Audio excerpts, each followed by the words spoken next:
Bonjour, bienvenue en acoustique avec Cédric. Aujourd'hui, on reçoit un artiste dont j'aime l'univers, Monsieur Eric Tellini. Bonjour. Bonjour. Ça va bien? Oui, cool. Est-ce que vous pouvez vous présenter en quelques mots, parler de vous et de votre univers musical? Je suis à Paris depuis 25 ans, je viens du jazz, mais j'ai pas mal collaboré avec le milieu de la chanson et du hip-hop. Et je viens de sortir un dernier disque qui s'intitule Wax Up. D'accord. Alors, j'ai vu que vous avez collaboré avec le grand Claude Nougaro, oui, qui était l'un des rares artistes à faire sonner le jazz en français. Est-ce que vous pensez que c'est difficile de faire sonner le jazz en français? C'est le jeu des mots, de la tourne, c'est-à-dire que même pour les paroles, il y a un rôle rythmique, puis il y a le sens, et c'est vrai que pour que ça swing, il faut vraiment avoir le sens des mots, autant dans ce que ça veut dire que dans le son musical. C'est vrai que Claude était particulièrement fort pour ça, pour donner du caractère, de l'émotion, et puis surtout le fond, le texte, ce qu'il avait à dire à travers ses chansons. Et c'est vrai que c'est cette rencontre qui m'a vraiment invité à écrire de la musique pour les chanteurs. C'est que j'ai produit son dernier disque, et puis du coup j'avais vraiment envie d'intégrer la voix dans mes projets. Et suite à cette collaboration avec Claude Nougaro, j'ai enregistré 3 disques qui sont vraiment autour de la voix, quoi. Donc le premier avec Christelle Warren, je sais que tu aimes beaucoup, oui, qui était de Vox, avec Vox Africain, c'est ça. Ouais, on a eu une victoire à la musique pour cet album. Et puis j'ai travaillé avec Mama Niketa et Hugues Coltman, qui était une autre collaboration. D'ailleurs, le morceau que je joue ici est un morceau qu'on a coécrit avec Hugues, qui s'intitule If Only for a Minute. Quand je dis coécrit, c'est toujours moi qui écris les mélodies, qui produit les chansons, etc. D'accord. Et puis je participe, on travaille sur l'écriture, où là ils ont forcément carte blanche sur le fond, les paroles. C'est vraiment ce qu'ils ressentent sur la vibe des chansons, quoi, ce qu'ils ont envie d'écrire, quoi. Justement, vous avez reçu une victoire de la musique.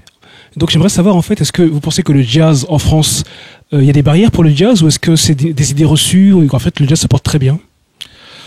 Moi, j'ai envie de dire que le jazz se porte très bien. La seule chose, c'est que peut-être au niveau des médias, c'est pas la musique qui est le plus relayée, quoi. Voilà, télé ou voilà.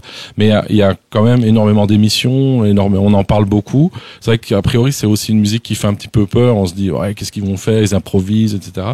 Et je pense qu'il y a une image qui est pas correcte du jazz. Le jazz, en tout cas aujourd'hui, c'est une musique qui est très ouverte, qui emprunte beaucoup aux autres musique, et puis forcément on s'approprie les morceaux, donc ça peut être des covers, etc. Il peut y avoir des reprises de morceaux hip-hop ou de classiques de pop, et puis voilà, on improvise, mais j'ai l'impression que c'est une musique qui reste super fraîche, vivante, avec une scène qui est très très jeune. Et ça, c'est très cool. Il y a plein de nouveaux musiciens qui proposent une musique incroyable. Ça, ouais. Et voilà, qui sont teintés de pas mal d'autres musiques. C'est quand même une des particularités du jazz, je pense. C'est toujours de s'inspirer aussi des autres musiques. Et le mot jazz, c'est vrai qu'il évoque les maîtres. Ça peut être Charlie Parker, Miles Davis, John Coltrane, etc. Mais c'est vrai qu'il y a eu une forte évolution depuis les années 40 ou 50. Est-ce que vous pouvez nous parler de votre dernier album, Wax Up? Oui, donc Wax Up, c'est un album que j'ai voulu plus un album de producteur. C'est que j'ai eu la chance de collaborer avec plein d'artistes et produire des disques.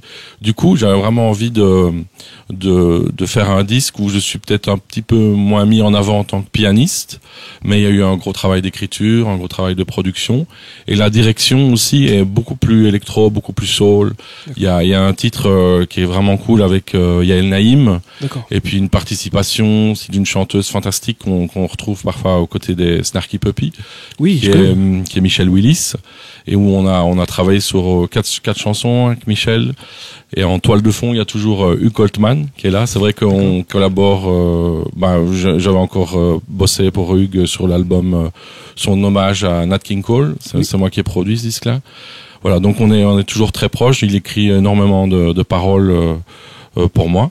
Et donc ce disque était un disque que j'aurais déjà peut-être voulu enregistrer quand j'étais ado, que j'étais à New York, où j'écoutais beaucoup de hip-hop, beaucoup de soul. Puis c'est vrai que la vie a fait que je suis parti dans une filière, je dirais, plus classique, plus jazz, plus acoustique, etc.